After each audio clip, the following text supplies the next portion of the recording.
దేవుని ప్రియమైన బిడ్డలారా, ప్రభువైన యేసుక్రీస్తు వారి నామంలో మీ అందరికీ నా హృదయపూర్వకమైన వందనాలు చెల్లిస్తున్నాను. దేవుడు దయచేసిన ఈ గొప్ప మహోన్నతమైన సమయాన్ని బట్టి మరి దేవునికి ఎనలేని స్తుతి స్తోత్రములు చెల్లునుగాక. మరి యొక్క సమయంలో దేవుని వాక్యాన్ని ఈరోజు దేవునిని ఎరిగిన వాని లక్షణాలు కోసం దేవుని వాక్యం మనం ధ్యానం చేయబోతున్నాం. దేవుని వాక్యము ఆలకించే ముందుగా చిన్న ప్రార్థన చేసుకుందాం. ప్రేమగల తండ్రి, మహోన్నతుడా, మహాగణుడా, ఇదిగో మీ నామంలో చేరున్నాం ప్రభువా. ఇద్దరు ముగ్గురు మీ నామంలో ఎక్కడ కూడి ఇందులో వారి మధ్య సెలవిచ్చిన మా ప్రియ ప్రభువా, మాతో మాట్లాడండి నాయన. వినే చెవి, గ్రహించే హృదయం మా అందరికీ దయచేయి తండ్రి. మమ్మల్ని మీ స్వాధీనపరచుకోండి ప్రభువా. నాయన, ఈ వాక్యం ఆలకిస్తున్న ప్రతి బిడ్డను మీ సర్వ సత్యంలోనికి నడిపించమని యేసుక్రీస్తు వారి నామములో ప్రార్థిస్తున్నాను తండ్రి, ఆమేన్. ఈరోజు దేవుని వాక్యాంశం కానీ మనం చూసినట్లయితే దేవునిని ఎరిగిన వాని లక్షణాలు. ఒక వ్యక్తి దేవునిని ఎరిగినవాడా, ఎరుగలేనివాడా? ఒక వ్యక్తికి దేవుడు తెలిసినట్లయితే ఆ వ్యక్తిని మనం ఎలా గుర్తించగలం? ఒక వ్యక్తికి దేవుడు తెలియలేదు అనే విషయాన్ని ఎలా గుర్తించగలం? ఈరోజు మరి దేవుని బిడ్డలారా, ఈ భూమి మీద ఈ రెండు రకాల జనాభా ఉండడం మనం చూస్తున్నాం. ఒకటి దేవునిని ఎరిగిన జనాభా, దేవునిని ఎరుగని జనాభా. దేవునిని తెలిసిన జనాభా, దేవునిని తెలియని జనాభా. ఈ రెండు వర్గాల కోసం మనం తెలుసుకోవడం ఎంతైనా మనకు అవసరం. ఎందుకంటే దేవుని బిడ్డలారా, దేవునిని ఎరిగిన వానికి ఒక ప్రత్యేకమైన లక్షణాలు, దేవునిని ఎరిగిన వాడు ఇలాగ ఉంటాడు, లేక ఇలాగ జీవిస్తాడు, లేక ఇలా ప్రవర్తిస్తాడని బైబిల్ స్పష్టంగా చెప్తుంది.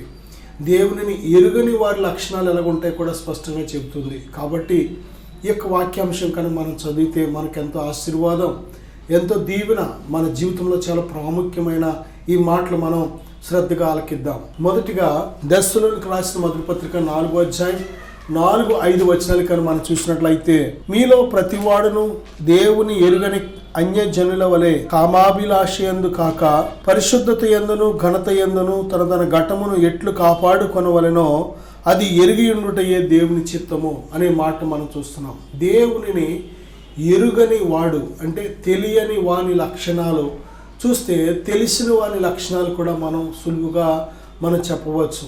దేవుని బిడ్డలారా, దేవునిని ఎరిగిన వాడి లక్షణం ఎలా ఉంటుంది, ఎరుగని వాడి లక్షణం ఎలా ఉంటుంది అని చూసినట్లయితే, దేవునిని ఎరుగని వాడి లక్షణం అంట ఎప్పుడు కూడా కామాభిలాష యందు తన జీవితాన్ని కొనసాగిస్తూ ఉంటాడు. కామాభిలాష, కామము, లస్ట్ అనేది ఈరోజు ప్రపంచం అంతటినీ కూడా దేవుని బిడ్డలారా భయంకరంగా తగలబెడుతున్న భయంకరమైన పాపం. మరి ఏ మనుషుడు దేవునికి ఇష్టడుగా బ్రతకకుండా మరి ప్రతి మనిషి కూడా సాతాను చేతిలో ఒక సాధనంగా, ప్రియబిడ్డలారా, అంతేకాదు ప్రతి మనిషి కూడా ఈ భయంకరమైన ఈ కామాభిలాష అనే వలలో చిక్కుకొని విలవిల్లలాడడం మనం చూస్తున్నాం. ఈ కామాభిలాషకు చిన్న పెద్ద ఆడ మగ తేడా లేదు. దేవుడారా, మరి బాల్యం నుంచి కూడా చాలామంది ఈ యొక్క కామాభిలాషకు లోనవడం మనం చూస్తున్నాం. వివాహమైన వారు సైతము కూడా ఈ కామాభిలాష, దేవుడారా, ఈ లస్ట్ అనేది ఎక్కువగా ఏలుబడి చేయడం మనం చూస్తున్నాం. ఈ కామం అనేది దేవుడారా మనుషులను ఎక్కువగా రెచ్చగొట్టడం, కామాన్ని ఏమాత్రం కంట్రోల్ చేసుకోలేని వారిగా ఉండడం అనేది మనం చూస్తున్నాం. దేవునిని ఎరిగిన వాడి లక్షణం ఏంటంటే బైబిల్ చెప్తుంది, దేవుని బిడ్డలారా, ఆత్మానుసారంగా నడుచుకొని అప్పుడు మీరు శరీరేచ్ఛను నెరవేర్చరు. ఈ కామాభిలాష అనేది శరీరేచ్ఛ, కామాభిలాష, ఈ కామ కృత్యాలు లేక ఈ కామము అనేది పూర్తిగా శరీర సంబంధమైన కార్యాలు. శరీరంలో ఉన్నంత కాలం కూడా ఈ శరీర సంబంధమైన మనసు మనిషిని ప్రేరేపిస్తూనే ఉంటుంది. దేవుని బిడ్డలారా, ఎలాగా దేవునిని ఎరిగిన వాడు లక్షణం ఏంటంటే దేవుని ఆత్మచేత నడిపించబడతాడు కనుక, ఆత్మానుసారంగా జీవిస్తాడు కనుక ఈ యొక్క శరీర సంబంధమైన క్రియను మరి సులువుగా జయించగలుగుతాడు. దేవుని ఆత్మ సహాయం లేకపోతే ఏ నరుడు కూడా ఈ కామాభిలాషను జయించలేడు. దేవుని బిడ్డలారా, ఈ యొక్క శరీర సంబంధమైన ఈ కార్యాల మీద సంపూర్ణమైన విజయం ఇచ్చేది ఎవరంటే పరిశుద్ధాత్మ దేవుడు. దేవుని బిడ్డలారా, శరీరము యొక్క క్రియలను, శరీర దురాశలను మనం సిలివేసి మరి బ్రతకడానికి సంపూర్ణ సహాయకుడు ఎవరంటే పరిశుద్ధాత్ముడు. పరిశుద్ధాత్మ దేవునికి మనం లోబడుతున్నప్పుడు, సరెండర్ అవుతున్నప్పుడు ఆయన మనలను తన పరిశుద్ధ మార్గంలో నడిపిస్తూ ఉంటాడు. ఒక వ్యక్తి దేవునిని ఎరుగని వాడైతే వాడు ప్రభువుని ఎరగలేదు కనుక ప్రభు పంపించిన పరిశుద్ధాత్మని కూడా పొందలేడు. కనుక కామాభిలాషని వలలో చిక్కుకొని కామ క్రియల చేత, శరీర సంబంధమైన కార్యాల చేత మరి మునిగి తేలుతూ ఉంటాడు. దేని బిడ్డలారా, రెండవ లక్షణం కానీ మనం చూసినట్లయితే తీతు పత్రిక 1వ అధ్యాయం 16వ వచనంలో, దేవుని ఎరుగుదుమని వారు చెప్పుకొందురు గాని అసహ్యులు, అవిధేయులు, ప్రతి సత్కార్యము విషయము భ్రష్టులనై ఉండి తమ క్రియల వలన ఆయనను ఎరుగమన్నట్టు ఉన్నారు. అసహ్యులు, అవిధేయులు, ప్రతి సత్కార్యము విషయమై భ్రష్టులనై ఉంటారు. ఎవరు అంటే దేవునిని ఎరుగని వారు. దేవునిని ఎరిగిన వాడు అంటే దేవునిని తెలిసిన వాడు ఎలా ఉంటాడు అంటే మంచి క్రియల చేత ఉంటాడు, సత్క్రియలు చేస్తాడు, అలాగే పరిశుద్ధమైన క్రియలు చేస్తాడు, కానీ అసహ్యమైన క్రియలు చేయడు. దేవునిని ఎరిగిన వాడు ఏమాత్రం అసహ్యమైన క్రియలకు చోటు ఇవ్వలేడు. అలాగే అవిధేయత అనేది దేవునిని ఎరిగిన వానిలో ఉండదు. దేవునిని ఎరిగిన వానిలో ఎప్పుడు కూడా దేవునికి విధేయుడై ఉంటాడు. దేవుని బిడ్డలారా, విధేయత అనేది ఎవరిలో కనిపిస్తుందంటే దేవునిని ఎరిగిన వానిలో మాత్రమే కనిపిస్తుంది. దేవునిని ఎరుగని జనాల్లో ఏముండదు అంటే విధేయత ఉండదు. అలాగే ప్రతి సత్కార్యము విషయమై భ్రష్టులై ఉంటారంటే ఏ మంచి పని అనేది వారి జీవితాల్లో ఉండదు. మంచిది అనేది వారి జీవితంలో ఉండదు. ఎవరు అంటే దేవునిని ఎరుగని వాడు. అలాగే అవిధేయత స్థితి అనేది వారి జీవితంలో ఎక్కువగా ఉంటుంది. దేని బిడ్డలారా, ఈ యొక్క క్రియలను బట్టి ఏ వ్యక్తి దేవునిని ఎరిగిన వాడు లేక ఏ వ్యక్తి దేవునిని ఎరుగని వాడు అనేది మనం స్పష్టంగా తెలుసుకోగలం, గ్రహించగలం. అలాగే మూడవదిగా మనం చూసినట్లయితే యోహాను రాసిన మొదటి పత్రిక 3వ అధ్యాయం 6వ వచనంలో, పాపము చేయు ప్రతి వాడును ఆయనను చూడను లేదు, ఎరుగను లేదు. పాపము చేయు ప్రతివాడు ఆయనను చూడలేదు, ఆయనను ఎరుగలేదు. ఆయన యందు నిలిచి ఉండి వాడు ఎవడను పాపము చేయడు. ఇది ఒక ప్రత్యేకమైన లక్షణం. ఇది మనం గుర్తించడానికి దేవునిని ఎరిగిన వాడిలో పాపం అనేది ఉండదు. వాడు పాపం చేయడు. దేవునిని ఎరిగిన వాడు ఏమాత్రము పాపము చేయజాలడు. ఎందుకంటే వాడు దేవుని మూలంగా పుట్టాడు కనుక వాడు పాపము చేయజాలడు. పాపం చేసే ప్రతి వాడు దేవుని మూలంగా పుట్టలేదు. ఆజ్ఞాతిక్రమే పాపం వల్ల వచ్చే జీతం మరణం. దేని బిడ్డలారా, కాబట్టి పాపం చేసేవాడిలో దేవుడు లేడు కనుక వాడు పాపము చేస్తూ ఉంటాడు. దేవునిని ఎరిగిన వాడైతే వాడు పాపము చేయడు. దేవుడు పరిశుద్ధుడై ఉన్నట్టు వాడు తన ఘటాన్ని పరిశుద్ధంగా కాపాడుకుంటాడు. దేని బిడ్డలారా, దేవునిని ఎరిగిన వాడు ఏమాత్రము పాపము చేయజాలడు. పాపము వాడి మీద ప్రభుత్వము చేయలేదు. దేవునిని ఎరిగి ఉన్నానని చెప్పుకొనుచు పాపము ఎవడైనా చేస్తున్నాడంటే వాడు అబద్ధికుడు. పాపము చేసేవాడు దేవుని చూడలేదు, దేవుని ఎరుగలేదు. దేవుడు పరిశుద్ధుడై ఉన్నట్టు తను తాను పరిశుద్ధముగా తన ఘటాన్ని కాపాడుకొని పరిశుద్ధత యందు నిలబడేవాడే దేవునిని ఎరిగిన వాడు. పాపం చేసేవాడు ఆది నుండి కూడా పాపం చేసేది ఎవరంటే సాతాను. కనుక పాపం చేయవాడు సాతాను సంబంధి. పాపానికి ప్రేరేపించేవాడు, పాపానికి కర్త కూడా ఎవరంటే సాతాను. కనుక పాపం చేసేవాడు సాతాను సంబంధి. దీన్ని బట్టి మనము ఎవరు దేవుని పిల్లలు, ఎవరు సాతాను పిల్లలు అని మనం చెప్పగలం. దేని బిడ్డలారా, పాపం అనేది మానవ జీవితానికి ఎంత నష్టాన్ని కలిగిస్తుంది. పాపమే మనిషిని పరలోక రాజ్యం వెళ్లకుండా చేస్తుంది. పాపమే దేవునితో సహవాసం, స్నేహం చేయకుండా చేస్తుంది. పాపమే మనిషి ఆత్మను నరకానికి ఈడ్చుకెళ్తుంది. పాపం వల్ల వచ్చే జీతం మరణం అనే మరణాన్ని ఎదుర్కోవలసి ఉంటుంది. పాపం వల్ల నింద, పాపం వల్ల సిగ్గు, పాపం వల్ల అనారోగ్యం, పాపం వల్ల అవమానం, పాపం వల్ల చీలికలు, పాపం వల్ల నెమ్మది ఉండదు, పాపం వల్ల సంతోషం ఉండదు, పాపం వల్ల అన్నీ నష్టాలే, అన్నీ కష్టాలే. పాపికి ఏమాత్రము కూడా సుఖం ఉండదు. దేని బిడ్డలారా, ఆ పాపము క్షణికాల, ఆ పాపం వల్ల కలిగే ఆ సంతోషమే వాడు ఇదే జీవితం అనుకుంటాడు, కానీ అది కాదు జీవితం. పాపాన్ని జయించి ప్రభు కోసం పరిశుద్ధంగా జీవించడమే జీవితం. పాపాన్ని జయించి దేవుడు నీతిమంతుడై ఉన్నట్టు నీతిని జరిగించి ప్రతివాడు అదే నిజమైన జీవితం. దేవుడు నీతిమంతుడు కనుక మనం కూడా అటువంటి జీవితాన్ని జీవించవలసి ఉంది. నా సహోదరుడా, నా సహోదరి, బైబిల్ చెబుతుంది కదా, దేవుని యొక్క పిల్లలమైన మనము దేవుడు కోరుకున్నట్టు పరిశుద్ధమైన జీవితాన్ని మనం ధరించుకోవాలి.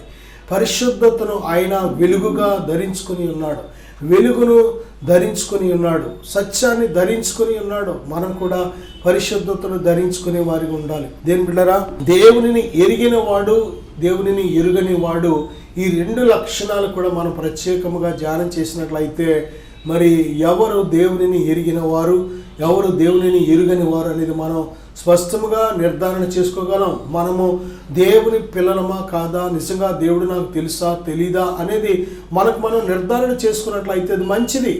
దేవునిని ఎరిగి ఉన్నానని చెప్పుకుంటూ దేవుడారా ఎరిగిన వారి లక్షణాలు మనలో లేకుండా మనం కానీ సమయాన్ని వెళ్ళబుచ్చినట్లయితే మనం మోసపోతాం. ఒక దినాన సరి చేసుకోవడానికి కూడా సమయం ఉండదు. కనుక మనకు సమయం ఉన్నప్పుడే ఈ లక్షణాలు మనం ఒకసారి ఆలోచన చేసినట్లయితే మనం పరీక్షించుకోవడానికి, సరి చేసుకోవడానికి మంచి అవకాశం. అలాగే యోహాను రాసిన మొదటి పత్రిక 4:8 దేవుడు ప్రేమ స్వరూపి, ప్రేమ లేనివాడు దేవునిని ఎరుగడు. ప్రేమ అనేది చాలా ఉన్నతమైన గుర్తు అన్నమాట. దేవునిని ఎరిగినవాడు అంటే దేవునిని పొందినవాడు. పరిశుద్ధాత్మ చేత దేవుని ప్రేమ మన హృదయాల్లో కుమ్మరించబడుతుంది. దేవుడు తన వారిని ఎరుగును, ఆయన పిల్లలు ఆయనను ఎరుగుదురు. దేవుడారా ఆయన గొర్రెలు ఆయన స్వరము వినును. ఆయన తన గొర్రెలను ఎరుగును, తన గొర్రెలను పేరు పెట్టి పిలిచినప్పుడల్లా ఆయన ఆ గొర్రెలకు ముందు నడిపించని వాక్యం సెలవిస్తుంది. కనుక దేవునిని ఒక వ్యక్తి ఎరిగిన వాడైతే ప్రేమ కలిగి ఉంటాడు. ఎందుకంటే దేవుడు ప్రేమాస్వరూపి అని ఒక వ్యక్తి తెలుసుకున్నట్లయితే అదే ప్రేమ చేత నింపబడతాడు. ఎరిగి ఉండడం అంటే కలిగి ఉండడం, ఎరిగి ఉండడం అంటే దేవుడు ఎలాగైతే ఉన్నాడో ఆ వ్యక్తి కూడా అలాగే అదే ఆత్మతో నింపబడడం. దేని బిడ్డారా, విశ్వాసము ద్వారా మాత్రమే మనము దేవునిని ఎరుగుతున్నాం. విశ్వాసము ద్వారానే దేవుడు ఏమై ఉన్నాడు, ఎలాగున్నాడు, ఆయన స్వరూపం ఏంటి, ఆయన పోలిక ఏంటి, వీటన్నిటినీ కూడా విశ్వాసం ద్వారా మనం గ్రహించగలుగుతున్నాం. అలాగే విశ్వాసం ద్వారా ఏ క్షణమైతే దేవుడు ప్రేమాస్వరూపని మనం తెలుసుకుంటున్నామో ఆ క్షణమే ఆ ప్రేమ చేత మనం నింపబడుతున్నాం. దేని బిడ్డారా, విశ్వాసము ద్వారా నువ్వు దేవునిని ఎరిగి ఉన్నావని ఏ లక్షణం ద్వారా చెప్పగలమంటే ప్రేమ. మన సహోదరులను మనం ప్రేమించినట్లయితే దేవునిని ఎరిగి ఉన్నాం. మన శత్రువులను సైతం మనం ప్రేమించగలిగినట్లయితే మనము దేవునిని ఎరిగి ఉన్నాం. దేవుని ప్రేమలో సంపూర్ణములై ఉన్నాం. ఆయన మంచివారిని చెడ్డవారిని కూడా ప్రేమిస్తున్నాడు. కనుక దేని బిడ్డారా, మనము కూడా ఏ కులమని మతమని ఎటువంటి అడ్డులు పెట్టుకోకుండా మనము ప్రతి ఒక్కరిని ప్రేమించగలిగినప్పుడే దేవునిని ఎరిగి ఉన్నాం అనేది అది ఒక గుర్తు అనమాట. ప్రియ బిడ్డలారా, మనము దేవుని పిల్లలము కనుక మరి దేవుని ఎరగలేదు కనుక ఈ లోకం మరి మనలను కూడా ఎరగదు. కానీ మనము దేవుని ప్రేమను మనము ఈ లోకానికి చూపించినట్లయితే మరి మనల్ని బట్టి ఈ లోకం దేవుని ప్రేమను తెలుసుకుంటుంది. కనుక నా సహోదరి మనము ఒకరినొక్కరు ప్రేమించిన ఎడల ఇందును బట్టి మనం ఆయన శిష్యులమని ఈ లోకం తెలుసుకుంటుందని ప్రభు వాగ్దానం చేశారు. ఈ లోకానికి మనం చూపించేది కేవలం సువార్తను ప్రకటించడం అదొక పాత్ర అయితే, దేని బిడ్డారా ఆయన ప్రేమను చూపించడం అనేది మరొక ప్రాముఖ్యమైన పాత్ర, మన బాధ్యత. కనుక ప్రేమ లేనివాడు దేవునిని ఎరిగినవాడు కాడు. ప్రేమ కలిగిన వాడే దేవునిని ఎరిగినవాడు. దేవుడు మనల్ని ఎలా ప్రేమించాడో మనం కూడా ఇతరులను ప్రేమించాలి. దేని బిడ్డారా, మనము మన చుట్టూ ఉన్న ఎంతోమంది దేవుని ప్రేమ కోసం ఎదురు చూస్తున్న జీవితాలు ఉన్నాయి. ఆ ప్రేమ దొరకక, ఆ ప్రేమ క్రియలు లేక ఎంతోమంది అల్లాడుచున్నారు. మనము దేవుని ప్రేమనే ఈ క్రియలను కలిగి ఉన్నప్పుడు మనం అనేకులకు మరి వెలుగును ప్రసరింపచేసే దీపాల వలె మనం ఉంటాం. ఇర్మియా గ్రంథం 9:3 నన్ను ఎరుగక కీడు వెంట కీడు చేయిచు ప్రవర్తించుచున్నారనే మాట మనం చూస్తున్నాం. ఒక వ్యక్తి దేవునిని ఎరిగిన వాడైతే ఎవరికి ఏ కీడు చెయ్యడు. ఈరోజు కీడు మొదలుపెట్టేవారు ఎక్కువ. ఎవరికి ఏ కీడు చేయాలని మంచాల మీద నుంచి లేవక మునిపే మరి ఈ కీడు చేయాలనే దురాలోచనలు ఆలోచించేవాడు చాలా ఎక్కువ. దేని బిడ్డారా, హృదయము ఎప్పుడు కూడా ఎవరిని మోసపడదామా, ఎవరిని పాడు చేద్దామా, ఎవరిని పడగొడదామా, ఎవరి మీద తిరుగుబాటు చేద్దామా, ఎవరిని ఏ విధంగా లోబరుచుకుందామనే ఇటువంటి కీడు చేసే ఆలోచనలే తప్ప మనిషికి ఈ రోజుని మేలు చేసే ఆలోచనలు లేవు. దేని బిడ్డారా, మనుషులు ఇతరులకి కీడు చేసే ఆలోచనలే. అందుకే ఏ రోజు కీడు ఎవరి ద్వారా ఏ విధంగా వస్తుంది అనేది తెలియక దేవుని బిడ్డలారా మనుషులు బ్రతుకుతున్నారు. కాబట్టి మరి బైబిల్ ఏం చెప్తుందంటే, మీరు కీడులో పడకుండానట్లు మెలకువగలిగి ప్రార్థన చేయండి. అందుకే ప్రార్థనలో కూడా మమ్మలను శోధనలోకి తేక మమ్మల్ని తప్పించు తండ్రి అని ప్రార్థన చేయమని దేవుడు కోరుతున్నాడు. దేని బిడ్డరా, మరి కీడు నుంచి పుట్టేది అంతా కూడా, కీడు సాతాను నుంచి పుడుతుంది. మరి కీడుకు సంబంధించినదంతా కూడా దాని కర్త ఎవడంటే సాతాను. కాబట్టి దేని బిడ్డరా, కీడు మనకు కలగకుండా ఉండాలి అంటే మరి ఇతరులకు మనం కీడు చేసేవారిగా ఉండకూడదు. పాపం చేసేవాడికి కీడు కలుగుతూ ఉంటుంది. కీడుకు దేని బిడ్డలారా ఒక మూలం ఎవరంటే శత్రువైన సాతాను అయితే, రెండోది పాపం చేసేవాడికి కూడా కీడు కలుగుతూ ఉంటుంది. అందుకే ప్రభు ఏమంటారంటే, మరి ఎక్కువ కీడు నీకు కలగకుండానట్లు ఇకను పాపము చేయకము. ఎందుకంటే వాడు అంతకుముందు చేసిన కీడుని బట్టే వాడికి పక్షపాత రోగం వచ్చిందని మరి బైబిల్ స్పష్టంగా చెబుతుంది. కాబట్టి మళ్ళీ ఎక్కువ కీడు నీకు రాకుండా ఉండినట్లు ఇక పాపం చేయొద్దు అంటున్నారు. దేని బిడ్డలారా, పాపము చేసేవాడికి ఏదో కీడు తగులుతూ ఉంటుంది. కాబట్టి ఆ కీడు నుంచి మనం తప్పించబడాలి అంటే ఇతరులకు మనం మేలు చేసేవారికి ఉండాలి, కానీ కీడు చేసేవారికి ఉండకూడదు. దేవునిని ఎరిగిన వాడి లక్షణం ఏంటంటే మేలు చేస్తాడో చేతనైతే, లేకపోతే మౌనంగా ఉంటాడో, అంతేకాని కీడు మాత్రం ఎంత మాత్రము చేయలేడు. ఇది దేవునిని ఎరిగిన వాడి లక్షణం. అలాగే దేని బిడ్డలారా, దేవునిని ఎరిగిన వాడి లక్షణాల్లో మనకు ప్రాముఖ్యమైన లక్షణం కానీ చూస్తే గలతీ పత్రిక 4:8-10 వరకు మనం చూస్తే, ఆ కాలమందు అయితే మీరు దేవునిని ఎరుగని వారై నిజమునకు దేవుడు కాని వారికి దాసులై ఉంటారు, కానీ ఇప్పుడు మీరు దేవునిని ఎరిగిన వారును మరి విశేషముగా దేవుని చేత ఎరుగుబడిన వారునై ఉన్నారు గనుక బలహీనమైనవి నిష్ప్రయోజనమైన మరి మూలపాఠముల తట్టు మరలా తిరుగునేలా మునుపటి వలె మరలా వాటికి దాసులై ఉండగోరనేలా మీరు దినములను మాసములను ఉత్సవములను సంవత్సరములను ఆచరించుచున్నారనే మాటను మనం చూస్తున్నాం. నిజమే, దినములు మాసములు లేక దేని బిడ్డలారా అమావాస్య పౌర్ణమి అని, లేక పలానా నెల మంచిది పలానా నెల మంచిది కాదు, పలానా సంవత్సరం మంచిది పలానా సంవత్సరం మంచిది కాదు, పలానా రోజు మంచిది పలానా రోజు మంచిది కాదు, లేకపోతే ఈ గంట మంచిది ఈ గంట మంచిది కాదు అనేది పూర్తిగా ఇది ఎవరికి సంబంధించిందంటే అవిశ్వాసులకు సంబంధించింది, దేవునిని ఎరుగని వారికి సంబంధించింది. ఒక వ్యక్తి దేవునిని ఎరిగిన వాడైతే ఈ విధమైన మూలపాఠముల తట్టు తిరగడు. దేని బిడ్డలారా, నిజమే, డాక్టర్ గారు ఒకవేళ ఈ సమయం నాకు మంచిది కాదు, నేను ఆపరేషన్ చేయకూడదంటే పేషెంట్ చచ్చిపోతాడు. ఒక అడ్వకేట్ ఈ సమయం నేను వాదించకూడదంటే ఒక మంచివాడు జైలుకి వెళ్ళిపోతూ ఉంటాడు. దేని బిడ్డలారా, అలాగే చాలా విషయాలు మనం ఈ విషయాలు చెప్పుకోవచ్చు. నిజమే, మూల పాఠంలో ఒక సంవత్సరం మంచిది కాదు, ఒక సంవత్సరం మంచిది, ఒక నెల మంచిది కాదు, ఈ నెల మంచిది, ఈ రోజు మంచిది కాదు, ఈ రోజు మంచిది, లేకపోతే ఈ గంట మంచిది కాదు, ఈ గంట మంచిది అనేది పూర్తిగా ఎవరికి ఈ సబ్జెక్ట్ అంటే అవిశ్వాసులకి, దేవుని ఎరుగని వారికి. దేవుడు అంతా ఆయన చేసినప్పుడు ఆది కాండం మొదటి అధ్యాయం మనం చూస్తే ఆయన చేసిన ప్రతీది కూడా మంచిది మంచిది మంచిది మంచిది. దేని బిడ్డలారా, ఆయన మొదటి రోజు చేశాడు, ఇది మంచిదని చూశాడు. ఆయన చేసిన ప్రతీది కూడా ఆయనకున్న ఉన్నతమైన లక్ష్యం ఏంటంటే ఇందులో ఏదైనా చెడ్డది ఉందా, ఇంకేదైనా తేడా ఉందా అని చూసి అలవాటు అనమాట. ఆయన చేసిన ప్రతీది ఒకసారి పరిశీలించే అలవాటు. కాబట్టి అది చూసినప్పుడు, ఆయన చేసిన దాన్ని చూసినప్పుడు అంత మంచిదిగా ఉంది, ఎక్కడ ఏ లోపం లేదు, దోషం లేదు, కీడు లేదు, ఏ తేడా లేదనమాట. దేని బిడ్డలారా, అంత సంపూర్ణంగా దేవుడు చేసినప్పుడు మనం ఎవరు ఇది మంచిది ఇది మంచిది కాదు అనడానికి. కాబట్టి దేవునిని ఎరిగిన వాడైతే దేవుని మనస్సు కలిగి ప్రతీది పరిశుద్ధంగా ఎంచుతాడు, ప్రతీది మంచిదిగా ఎంచుతాడు. కానీ దేని బిడ్డలారా, దేవుని చిత్తానుసారంగా నడవడమే ప్రాముఖ్యం, కానీ రోజును బట్టి లేక నెలలను బట్టి గంటలను బట్టి కాదు. కానీ దేవుని ఆత్మచేత మనం నడిపించబడినప్పుడే కృపాక్షేమములు మన వెంట వస్తాయి. అలాగే చివరిగా యోహాను రాసిన మొదటి పత్రిక 2:3-4 మనం చూసినట్లయితే, మరియు మనము ఆయన ఆజ్ఞలను గైకొని ఎడల దీని వల్లనే ఆయనను ఎరిగి ఉన్నామని తెలుసుకుందాము. ఆయనను ఎరిగి ఉన్నానని చెప్పుకొనచ్చు ఆయన ఆజ్ఞలు గైకొనని వాడు అబద్ధికుడు, వానిలో సత్యము లేదు. దేవునిని ఎరిగి ఉన్నాడు అనే వానికి లక్షణం ఏంటంటే దేవుని ఆజ్ఞలు గైకొంటాడు. దేవుని ఆజ్ఞలు గైకొంటాడు. దేవునిని ఎరిగిన వాడు అంటే దేవునిని ప్రేమించేవాడు. ఇందాక దేవునిని ఎరిగిన వాడు అంటే దేవునిని కలిగి ఉన్నవాడు, దేవునిని పొందుకున్నవాడు. అలాగే ఇక్కడ దేవునిని ఎరిగిన వాడు అంటే ఆయన ఆజ్ఞలు గైకొనేవాడు. దేవుని ఎరిగిన వాడు అంటే ఆయనను ప్రేమించేవాడు. ఆయన్ను ప్రేమించడం అంటే అర్థం ఆయన ఆజ్ఞలు గైకొనడం. ఆయన ఆజ్ఞలు గైకొనేవాడు, ఆయన ప్రేమించేవాడు. ఆయనను ప్రేమించుచున్నానని చెప్పి ఆయన ఆజ్ఞలు గైకొనని వాడు ఆయనను ఎరిగిన వాడు కాడు.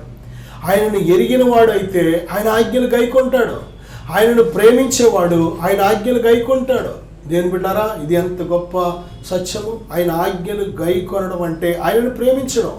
ఆయనను ప్రేమించడం అంటే చాలామంది ఇక్కడే మోసపోతూ ఉంటాం.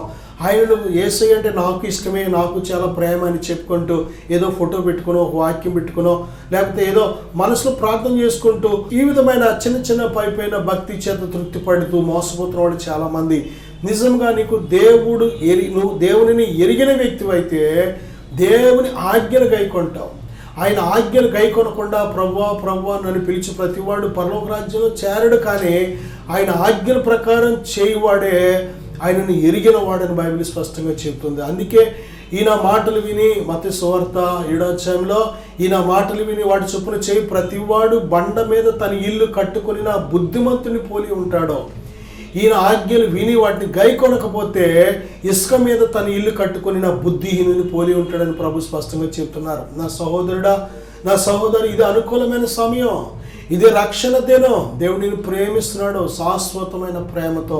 నువ్వు ఆయన ఎరిగిన వ్యక్తి అయితే నువ్వు కూడా ఆయన ప్రేమించు. ఆయన ప్రేమించే వ్యక్తి అయితే ఆయన ఆజ్ఞలు గైకొంటావు. ఆయన ఆజ్ఞలు భారమైనవి కాదు.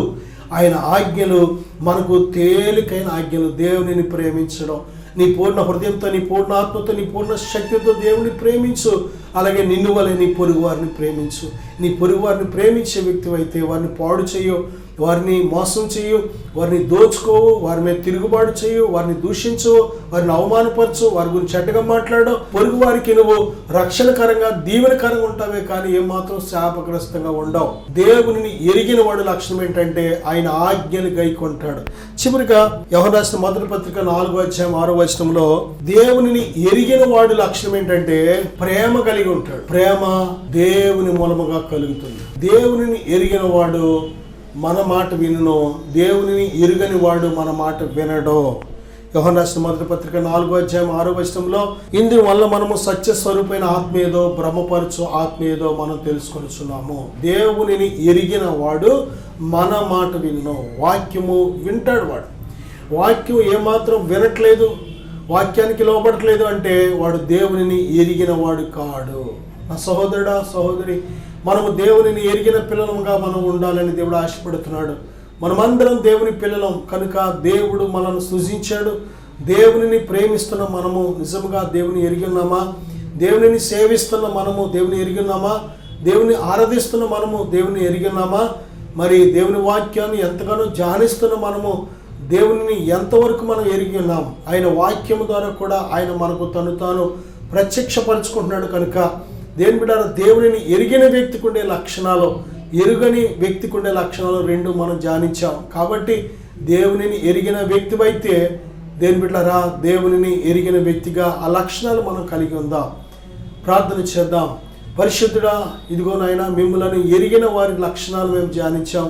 అలాగే నాయన, మిమ్మల్ని ఎరుగని వారి లక్షణాలు కూడా ధ్యానించాం.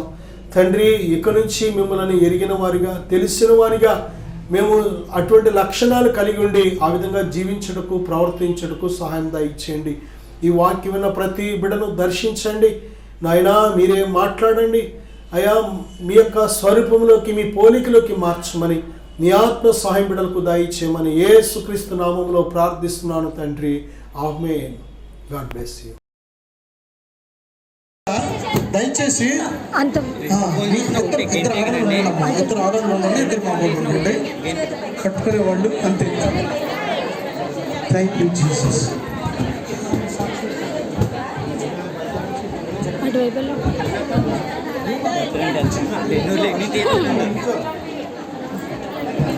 చూడు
నడిపించాడా?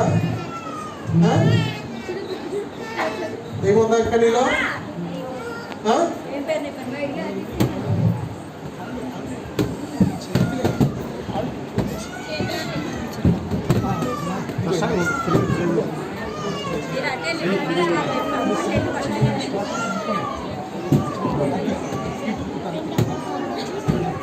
ఎవరు నువ్వు?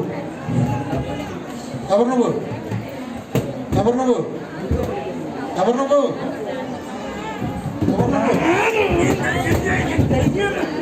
తెలియను బా, అక్కడి నుంచి వచ్చావు. ఎవరు నువ్వు? ఎవరు నువ్వు? ఎవరు నువ్వు? ఎవరు నువ్వు? ఎక్కడి నుంచి వచ్చావు? ఎక్కడి నుంచి వచ్చావు? ఎక్కడి నుంచి వచ్చావు? ఎక్కడి నుంచి వచ్చావు? ఎక్కడి నుంచి వచ్చావు? ఎక్కడి నుంచి వచ్చావు? ఎక్కడి నుంచి వచ్చావు? బయటికి అయిపోయింది నీ సమయం. యేసుక్రీస్తు నామములో ఇప్పుడే బయటికి.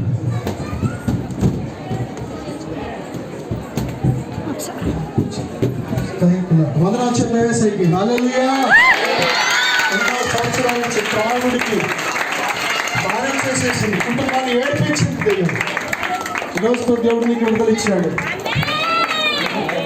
Thank you lord. వందనాలు చెప్పేసరికి వందనాలు చెప్పా. హల్లెలూయా హల్లెలూయా.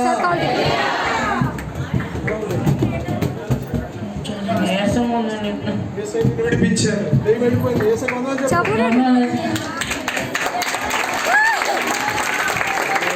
Thank you Jesus. హల్లెలూయా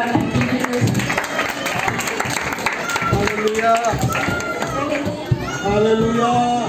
నా పేరు నాగేంద్ర. మీరు ఏ ఊరు నుంచి వచ్చారంటే? మీ చర్చికి ఎప్పటి నుంచి వస్తున్నారు? 5 years నుంచి. 5 years నుంచి వస్తున్నారు. ఇప్పుడు మీకున్న సమస్య ఏంటి? ప్రింటింగ్ ఎక్కువ తీసుకోండి, దాని గురించి పాస్పోర్ట్ కనిపిస్తారని చెప్పి వస్తున్నాను. ఏ సమస్య? రావడైన సమస్య. మరి దైవజనుల దగ్గరికి వచ్చినప్పుడు ఈ సమస్యను ప్రార్థిస్తున్నప్పుడు దైవజనులు ఆ సమస్యను విశ్వసించి ప్రార్థించినప్పుడు మీకు ఎలా అనిపించింది? అసలు నేను అక్కడ దగ్గరికి వెళ్ళకపోయాను. కొడుకుని మంటలు వచ్చేసి ఆయన దగ్గరికి వెళ్తుంటే ఆయనకి పారిపోయాను. ఆయన దగ్గరికి కూడా వెళ్ళకపోయాను అసలు. అప్పుడు నేను పక్కన వాళ్ళని పట్టుకుని ఫస్ట్ వాటర్ స్ప్రే చేయగానే ఏమేమి తెలియదు, పడిపోయాను. అలా అంతా పట్టేసినట్టు అయిపోయి తర్వాత రిలీజ్ అయ్యింది. కిందకి వచ్చాను ఆ వాటర్ స్ప్రే చేసి. తర్వాత మీకు రిలీఫ్ అనిపించింది. ఇప్పుడు మీరు ఇతరులకు ఇచ్చే సాక్ష్యం ఏంటి? దేవుడు నమ్మదగిన దేవుడు, పరిశుద్ధమైన దేవుడు. నేను కూడా నమ్మాను. నాకు కొంచెం బాగుంది. మరి ఈ బ్రదర్ జీవితంలో అనేకమైన బంధకాలు, త్రాగుడనే బంధకం నుంచి ఎంతో మరి దేవునికి ఆయాసకరంగా జీవించాడు. కానీ దేవుని యొద్దకు వచ్చేవారిని ఆయన ఎంత మాత్రమో కూడా నెక్కివాడు. ఎందుకంటే ఆయన మన కన్న తండ్రి కనుక. మరి దైవజనుడికి దగ్గరికి వచ్చి ఆ అభిషేక వాటర్ని షేర్ చేస్తే నా జీవితం బాగుపడుతుందని వచ్చి దైవజనులతో ప్రార్థన చేస్తున్నప్పుడు మరి ఆ యొక్క దురాత్మ అతని నుంచి వీడి వెళ్ళిపోయి ఎంతో నెమ్మది సమాధానంతో ఆ బిడ్డ నింపబడ్డాడు. ఇది కేవలం దేవుని యొక్క మహిమ. మనందరం కూడా ఒకసారి చప్పట్లు కొట్టి దేవుని నామమున స్తుతిద్దాం.